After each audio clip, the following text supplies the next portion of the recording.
ਬਾਈਨੋਮੀਅਲ theorem ਦੀ second video. ਇਸ ਤੇ ਬਾਈਨੋਮੀਅਲ expansion ਜਿਹੜੀ ਆਪਾਂ ਫਸਟ ਵੀਡੀਓ 'ਚ ਕੀਤੀ ਸੀਗੀ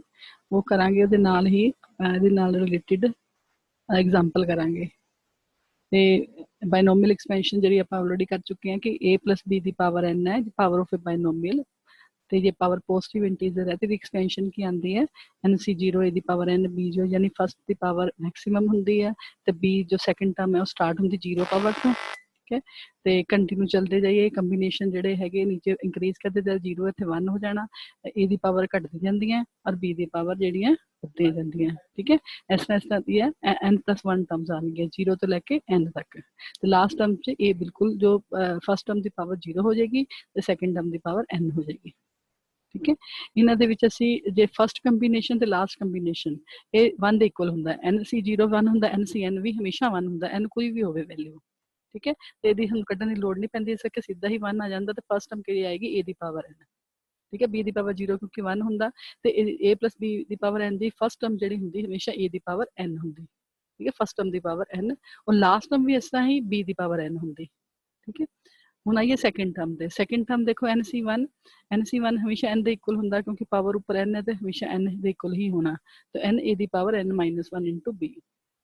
ਠੀਕ ਹੈ, ਤੇ NC2 ਕਿਹਦੇ ਇਕੁਅਲ ਆ ਜਾਂਦਾ, n-1 ਯਾਨੀ n ਦੋ, ਜਿਸ ਆਪਾਂ ਕੰਬੀਨੇਸ਼ਨ ਕੀਤਾ ਸੀ ਆਪਾਂ ਕਿਸ ਤਰ੍ਹਾਂ ਕਰਦੇ ਵੈਲਿਊ n ਤੋਂ ਉਸ ਤੋਂ ਇੱਕ ਨੰਬਰ ਵੈਲਿਊ ਘੱਟ, 2 ਨੰਬਰ ਆਣੇ ਨੀਚੇ 2 into 1 ਯਾਨੀ 2 ਫੈਕਟੋਰੀਅਲ, ਤੇ ਬਾਕੀ a the power n-2 into b2। ਠੀਕ ਹੈ, ਐਸੇ ਹੀ ਨੈਕਸਟ ਟਰਮ ਕੱਢਾਂਗੇ, ਜੇ ਲਿਖੀ ਨਹੀਂ ਹੋਈ, ਜੇ ਵੈਲਿਊ ਕੱਢਾਂਗੇ ਹੋਏਗੀ NC3 ਮਤਲਬ 3 ਟਰਮ, n ਉਸ ਤੋਂ ਇੱਕ ਘੱਟ ਫਿਰ ਉਸ ਤੋਂ ਇੱਕ ਘੱਟ। ਠੀਕ ਹੈ, ਨੀਚੇ 3 ਫੈਕਟੋਰੀਅਲ 3 into 2 into 1, ਐਸੇ ਹੀ ਚੱਲਦੇ ਜਾਣਾ ਕਿੱਥੋਂ b ਦੀ ਪਾਵਰ n ਤੱਕ। ਠੀਕ ਹੈ, ਇੱਕ ਪਰਟੀਕੂਲਰ ਕੇਸ ਕਰਦੇ ਹਾਂ ਜਿਸ ਫਸਟ ਟਰਮ ਜੇ 1 1 ਦੇ ਇਕੁਅਲ ਹੈ, ਫਿਰ ਐਕਸਪੈਂਸ਼ਨ ਕਿਸ ਤਰ੍ਹਾਂ ਦੀ ਆਏਗੀ, ਜੇ ਫਸਟ ਟਰਮ 1 ਹੈ ਤੇ ਇੱਥੋਂ a ਦੀ ਪਾਵਰ n ਜਿਹੜਾ 1 ਹੋ ਜਾਣਾ, ਚਾਹੇ ਇਹਦੇ 'ਚ ਪੁੱਟ ਕਰ ਦਿਓ ਚਾਹੇ ਇਹਦੇ 'ਚ, ਇਹਦੀ ਪਾਵਰ n 1 ਹੋ ਜਾਣਾ ਤੇ NC0 b ਦੀ ਪਾਵਰ 0, ਇੱਥੇ ਵੀ 1 ਹੋ ਜਾਣਾ, ਇਹ ਵੀ 1 ਹੋ ਜਾਣਾ, ਇਹਦੀ ਜਗ੍ਹਾ ਤੇ ਸਿਰਫ b ਦੇ ਕੰਬੀਨੇਸ਼ਨ ਰਹਿ ਜਾਣੇ। ਠੀਕ ਹੈ, NC0 b ਦੀ ਪਾਵਰ 0, NC1 b ਦੀ ਪਾਵਰ 1, NC2 b ਦੀ ਪਾਵਰ 2, ਲਾਸਟ ਤੇ NCN b ਦੀ ਪਾਵਰ n। ਠੀਕ ਹੈ, ਔਰ ਜੇ ਅਸੀਂ ਇੱਥੇ ਵੈਲਿਊ ਪੁੱਟ ਕਰ ਦਈਏ ਕੰਬੀਨੇਸ਼ਨ ਦੀ NC0 1 ਤੇ ਸਿੱਧਾ ਹੀ b ਦੀ ਪਾਵਰ 0 1 ਹੋ ਜਾਏਗਾ, ਯਾਨੀ ਇਹਦੀ ਫਸਟ ਟਰਮ 1 ਆਏਗੀ ਪਲੱਸ NC1 n ਦੇ ਇਕੁਅਲ ਤੇ NB plus nn-1 3 factorial b square plus nn-1 n-2 3 factorial b cube and so on up to b the power n। ਠੀਕ ਹੈ, ਤੇ ਇਹ ਜਿਹੜੀ ਇਹਦਾ ਪਾਰਟਿਕੂਲਰ ਕੇਸ ਹੈ, ਇਹ ਕੇਸ ਉਦੋਂ ਵੀ ਯੂਜ਼ ਹੁੰਦਾ ਜਦੋਂ ਸਾਡੇ ਕੋਲ b ਦੀ ਵੈਲਿਊ ਬਹੁਤ ਛੋਟੀ ਹੈ ਤੇ ਆਪਾਂ ਕੀ ਕਰਦੇ ਹਾਂ, ਸਿਰਫ ਥੋੜੀ ਜਿਹੀ ਟਰਮ ਲੈ ਕੇ ਦੇ ਅਪਰੋਕਸੀਮੇਸ਼ਨ ਕਰ ਲਈਦੀ ਹੈ। ਠੀਕ ਹੈ, ਅਸੀਂ ਅਪਰੋਕਸੀਮੇਸ਼ਨ ਬਾਈਨੋਮੀਅਲ ਅਪਰੋਕਸੀਮੇਸ਼ਨ 'ਚ ਕਰਾਂਗੇ। ਠੀਕ ਹੈ, ਹਾਲ ਦੀ ਤੁਸੀਂ ਸਿਰਫ ਫਸਟ ਬਾਈਨੋਮੀਅਲ ਥਿਊਰਮ ਯਾਨੀ ਬਾਈਨੋਮੀਅਲ ਥਿਊਰਮ ਫॉर ਪੋਜ਼ਿਟਿਵ ਇੰਡੈਕਸ ਇਹ ਲੈਣੀ, ਜੇ ਪਾਵਰ ਪੋਜ਼ਿਟਿਵ ਇੰਟੀਜਰ ਹੈ ਤੇ ਅਸੀਂ ਬਾਈਨੋਮੀਅਲ ਦੀ ਪਾਵਰ ਦੀ ਐਕਸਪੈਂਸ਼ਨ ਕਿੰਜ ਕਰਨੀ ਹੈ।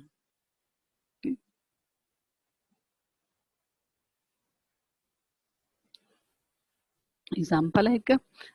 2x plus 3y ਦੀ ਪਾਵਰ 5, 2x plus 3y ਦੀ ਪਾਵਰ 5 ਵਿੱਚ ਫਸਟ ਟਰਮ ਹੈ 2x, ਸੈਕੰਡ ਟਰਮ ਹੈ 3y। ਜੇ ਪਾਵਰ 5 ਹੈ ਤੇ ਵੀ ਇੱਕ ਪਹਿਲੇ ਦੇਖੋ ਕਿੰਨੀਆਂ ਟਰਮਸ ਹੋਣਗੀਆਂ, ਹੁਣ ਜੇ ਪਾਵਰ n ਹੈ ਤਾਂ n+1 ਟਰਮਸ ਆਉਂਦੀਆਂ, ਦੈਟ ਮੀਨ ਜੇ ਪਾਵਰ 5 ਹੈ ਤੇ ਐਕਸਪੈਂਸ਼ਨ ਦੇ ਵਿੱਚ 6 ਟਰਮਸ ਹੋਣਗੀਆਂ। ਠੀਕ ਹੈ, ਹੁਣ 6 ਟਰਮ ਕਿਹੜੀਆਂ ਹੋਣਗੀਆਂ, ਪਹਿਲੇ ਕੰਬੀਨੇਸ਼ਨ ਦੇਖਦੇ ਹਾਂ। 5 ਦੇ ਕੰਬੀਨੇਸ਼ਨ ਕਿਹੜੇ ਹੋਣਗੇ, FC0 ਤੋਂ ਸ਼ੁਰੂ ਹੋ ਕੇ 5C0 ਤੋਂ ਸ਼ੁਰੂ ਹੋ ਕੇ 5C5 ਤੱਕ, ਯਾਨੀ 6 ਆਣੇ 5C0 5C1 5C2 5C3 5C4 5C5। ਬਾਕੀ ਦੇਖੋ ਸਟਾਰਟ ਕਰਨਾ ਆਪਾਂ ਫਸਟ ਟਰਮ ਦੀ ਪਾਵਰ ਹਾਈਐਸਟ ਤੋਂ, ਯਾਨੀ 2x ਦੀ ਪਾਵਰ 5 ਔਰ 3y ਦੀ ਪਾਵਰ 0। ਟਰਮ ਬਾਈ ਟਰਮ ਆਪਾਂ ਇਹਦੀ ਪਾਵਰ ਘਟਾਉਂਦੇ ਜਾਣਾ, ਸੈਕੰਡ ਦੀ ਪਾਵਰ ਵਧਾਉਂਦੇ ਜਾਣਾ, ਯਾਨੀ ਇੱਥੇ 4 ਤੇ ਇੱਥੇ 1, ਇੱਥੇ 3 ਤੇ ਇੱਥੇ 2, ਇੱਥੇ 2 ਤੇ ਇੱਥੇ 3, ਫਿਰ 1 ਤੇ 4 ਐਂਡ ਨੈਕਸਟ ਤੇ 0 ਤੇ 5। ਹੁਣ ਅਸੀਂ ਵੈਲਿਊ ਕੱਢਣੀ ਹੈ, ਪਹਿਲੇ ਕੰਬੀਨੇਸ਼ਨ ਵੈਲਿਊ ਦੇਖਦੇ ਹਾਂ ਤੇ 5C0 1 ਦੇ ਹਮੇਸ਼ਾ ਇਕੁਅਲ ਹੁੰਦਾ, 5C1 ਇਕੁਅਲ ਟੂ 5। ਇਹ ਪਰ ਜਨਰਲੀ ਰਿਜ਼ਲਟ ਹੈਗੇ ਕਿ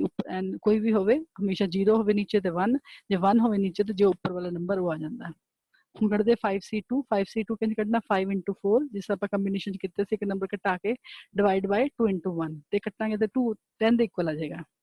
ਠੀਕ ਹੈ, ਸਾਡੇ ਕੋਲ 3 ਕੰਬੀਨੇਸ਼ਨ ਆ ਗਏ। ਹੁਣ ਜਦੋਂ ਆਪਾਂ ਇਹ 4th one ਕੱਢਾਂਗੇ 5C3, ਲੇਕਿਨ ਦੇਖੋ ਹੁਣ ਜਦੋਂ 5 minus 3 ਇੱਕ ਹੁੰਦਾ 2 ਤੇ ਇੱਕ ਰਿਜ਼ਲਟ ਸੀਗਾ ਆਪਾਂ ਕੀਤਾ ਸੀ NCR is equal to NCN minus R। उस रिजल्ट का ਅਸੀਂ यूज करते अपनी सुविधा ਲਈ ਜਦੋਂ ਸਾਨੂੰ ਲੱਗੇ कि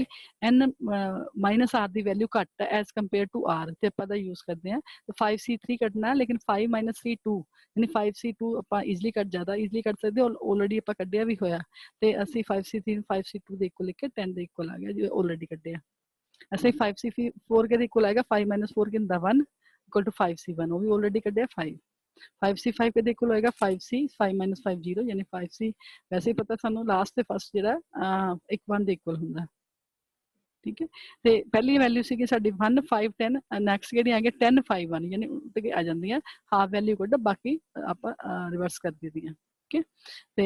ਵੈਲਿਊ ਆ ਗਈ ਸਾਡੇ ਕੋਲ 5c0 ਦੀ 5c1 ਦੀ 5c2 ਦੀ 5c3 ਦੀ 5c4 ਤੇ 5c5 ਹੁਣ ਜੇ ਸਬਸਟੀਟਿਊਟ ਕਰਨਾ ਤਾਂ ਐਕਸਪੈਂਸ਼ਨ ਕਰਨੀ ਤੇ ਪਹਿਲੇ 1 ਸੀਗਾ 2 ਦੀ ਪਾਵਰ 5 * x ਦੀ ਪਾਵਰ 5 ਤੇ 0 ਪਾਵਰ 1 ਹੋ ਗਿਆ ਇੱਥੇ 5c1 5 ਦੇ ਇਕੁਅਲ ठीक है 2 ਦੀ ਪਾਵਰ 4 x ਦੀ ਪਾਵਰ 4 * 3 * y फिर 5c2 ਦੀ ਵੈਲਿਊ ਕੱਢੀ ਅਸੀਂ 10 10 2 ਦੀ ਪਾਵਰ 3 x ਦੀ ਪਾਵਰ 3 3 ਦੀ ਪਾਵਰ 2 1 y ਦੀ ਪਾਵਰ 2 फिर 5c3 ਦੀ ਵੈਲਿਊ ਅਸੀਂ ਕੱਢੀ ਹੋਈ ਹੈ 10 2 ਦੀ ਪਾਵਰ 2 x ਦੀ ਪਾਵਰ 2 3 ਦੀ ਪਾਵਰ 3 y ਦੀ ਪਾਵਰ 3 ਅਸੀਂ 5c4 ਦੀ ਵੈਲਿਊ ਕੱਢੀ ਹੋਈ ਅਸੀਂ 5 2x ਸਿੰਪਲ ਹੈ ਪਾਵਰ 1 ਹੀ ਹੈ ਤੇ ਸਿੰਪਲ ਲਿਖ ਦੇਣਾ 2 * x 3 ਦੀ ਪਾਵਰ 4 y ਦੀ ਪਾਵਰ 4 ਇਹ ਧਿਆਨ ਰੱਖਣਾ ਬ੍ਰੈਕਟ ਦੇ ਵਿੱਚ ਪਾਵਰ ਹੈ 4 ਤੇ 3 ਦੀ ਵੀ ਹੋਏਗੀ ਤੇ y ਦੀ ਵੀ ਹੋਏਗੀ ਪਲੱਸ ਇਹ 1 ਹੈਗਾ 5c5 0 ਪਾਵਰ ਸਿੰਪਲ 1 ਆ ਜਾਣਾ ਇੱਥੇ 3 ਦੀ ਪਾਵਰ 5 y ਦੀ ਪਾਵਰ 5 ठीक है ਹੁਣ ਸਿਰਫ ਕੈਲਕੂਲੇਟ ਕਰਨਾ 2 ਦੀ ਪਾਵਰ 5 32 ਹੁੰਦਾ 32x ਦੀ ਪਾਵਰ 5 ਆ ਗਿਆ ਇੱਥੇ 15 * 8 8 ਟੂ ਦੀ ਪਾਵਰ ਜਿਹੜਾ 4 ਹੁੰਦਾ 2 ਪਾਵਰ 4 16 ਹੁੰਦਾ ठीक है तो 16 * 8 आ गया 240 x ਦੀ ਪਾਵਰ 4 y ठीक है। नेक्स्ट 10 * 8 2 ਦੀ ਪਾਵਰ 3 8 ਹੁੰਦਾ 10 * 8 * 9 9 70 720 आ गया x ਦੀ ਪਾਵਰ 3 y स्क्वायर next 2 ਦੀ ਪਾਵਰ 2 4 3 ਦੀ ਪਾਵਰ 3 27 ठीक है 27 * 4 * 10 करके 1080 x square y cube आ गया next 5 * 2 10 10 * 3 ਦੀ ਪਾਵਰ 4 81 ਹੁੰਦਾ ਤੇ 810 ਆ ਗਿਆ x * y ਦੀ ਪਾਵਰ 5 4 plus 3 ਦੀ ਪਾਵਰ 5 3 ਦੀ ਪਾਵਰ 5 ਹੁੰਦਾ 243 ਤੇ y ਦੀ ਪਾਵਰ 5 ਜਸਟ ਇੱਕ ਕੈਲਕੂਲੇਸ਼ਨ ਹੈ ਠੀਕ ਹੈ ਤੇ ਇਹ ਸਾਡੇ ਕੋਲ ਪਾਵਰ 5 ਸੀ ਦੀ ਐਕਸਪੈਂਸ਼ਨ ਇਹ ਪਾਵਰ ਆਫ ਬਾਈਨੋਮੀਅਲ ਸਾਨੂੰ ਗਿਵਨ ਸੀਗੀ ਇਹਨੂੰ ਆਪਾਂ ਐਕਸਪੈਂਡ ਕਰਨਾ ਸੀ ਤੇ ਇਹਦਾ ਆਨਸਰ ਐਕਸਪੈਂਸ਼ਨ ਹੈ ਐਕਸਪੈਂਸ਼ਨ ਚ ਕਿੰਨੀਆਂ ਟਰਮ ਹੈ 8 ਠੀਕ ਹੈ ਤੇ ਇਹੀ ਸਾਡੀ ਜਿਹੜੀ ਇਹਦੀ ਐਕਸਪੈਂਸ਼ਨ ਜਿਹੜੀ ਸਾਨੂੰ ਕਿਹਾ ਸੀ ਕੱਢਣ ਨੂੰ ਇਹ ਆ ਗਈ ਹੈ ਓਕੇ ਨੈਕਸਟ ਐਕਸਪੈਂਸ਼ਨ ਹੈ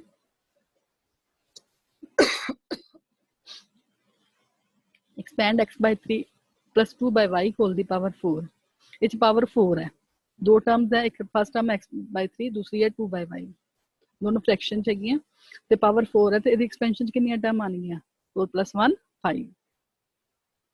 ਓਕੇ ਤੇ ਕੰਬੀਨੇਸ਼ਨ ਕੀ ਆਣਗੇ 4c0 ਤੋਂ ਸ਼ੁਰੂ ਹੋ ਕੇ 4c4 ਤੱਕ 5 ਟਰਮਸ ਹੈ ਤੇ ਫਸਟ ਟਰਮ ਚ ਕੀ ਆਏਗਾ 4c0 ਫਸਟ ਟਰਮ ਦੀ ਪਾਵਰ 4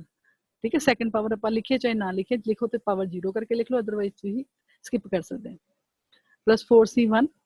इसकी पावर कट गई 3 और सेकंड 2 by y की पावर 1 तो शुरू हो गया फिर 4c2 फर्स्ट की पावर कट के 2 हो गई सेकंड की बढ़ के 2 हो गई प्लस 4c3 फर्स्ट की कट के 1 हो गई सेकंड की बढ़ के 3 हो गई प्लस 4c4 खत्म हो गया फर्स्ट वाला तो लास्ट वाले की पावर 4 हो गई यानी मैक्सिमम हुण बस तुसी कंबीनेशन कढने हैं 4c0 फर्स्ट से लास्ट कंबीनेशन 1 हो गया सेकंड ते सेकंड लास्ट ਜਿਹੜਾ ਹੈਗਾ ਉਹ ਦੋਨੋਂ ਹੀ 4c1 ਹੈ 4 ਦੇ ਇਕੁਅਲ ਤੇ ਇਹ ਵੀ 4 ਦੇ ਇਕੁਅਲ ਹੋ ਗਿਆ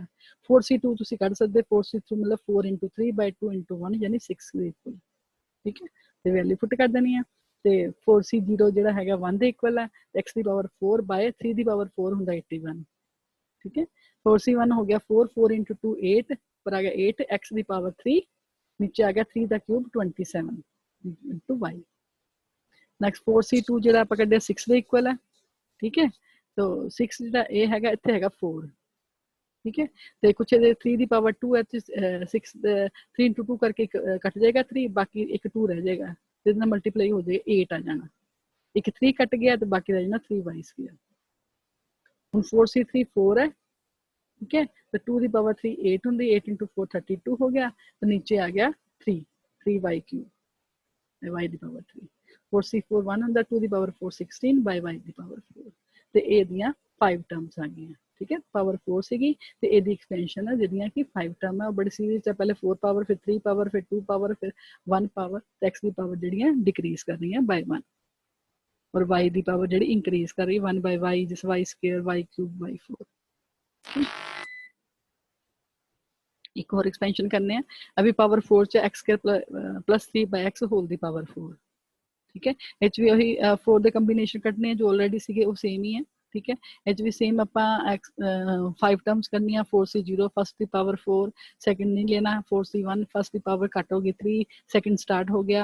असली की पावर फिर घट के 2, फिर सेकंड की बढ़ गई। ठीक है, यदि घट के फिर एक 1 होगी, तो बढ़ के 3 होगी, बिल्कुल खत्म हो गया फर्स्ट। लास्ट की पावर 3 बाय x की पावर 4 होगी। ठीक है, कंबीनेशन की वैल्यू पुट करती, x की पावर 8, 4c 0 1 होंगे, आगे 4x4 x की पावर 6 हो गई। दो पावर आपस में मल्टीप्लाई हो जाती हैं। ठीक है, इंटू 3 बाय x। 4c 2 6 के इक्वल 6, x की power 2 into 2 4, 3 10 square 9, 9 by x square plus 4x square into 27 x cube. 3 का क्यूब जो 27 होंगे, 4c 3 जो 4 के इक्वल होंगे, देखो 4। ठीक है, तो बाय x की पावर 3। ये ध्यान रखना, जो ब्रैकेट ऊपर ऊपर की भी पावर 3, नीचे x है, यदी पावर भी 3। ठीक है, 4c 4 1 होंगे, 3 की पावर 4 होंगी 81 बाय x की पावर 4। इनू इकट्ठा कर लो तो ये साडियां 5 टर्म्स हैगियां इस एक्सपेंशन दी, x square plus 3 by x whole दी पावर 4। ਤੇ ਇਸ ਆਪਾਂ ਵੀਡੀਓਜ਼ ਇੱਥੋਂ ਤੱਕ ਕਰਦੇ ਹਾਂ। ਠੀਕ ਹੈ, ਬਾਕੀ ਅਸੀਂ ਦੀ ਬਾਇਨੋਮੀਅਲ ਥਿਓਰਮ ਦੀ 3rd ਵੀਡੀਓ 'ਚ ਨੈਕਸਟ ਆਪਾਂ ਐਗਜ਼ਾਮਪਲਸ ਕਰਾਂਗੇ। Okay, till then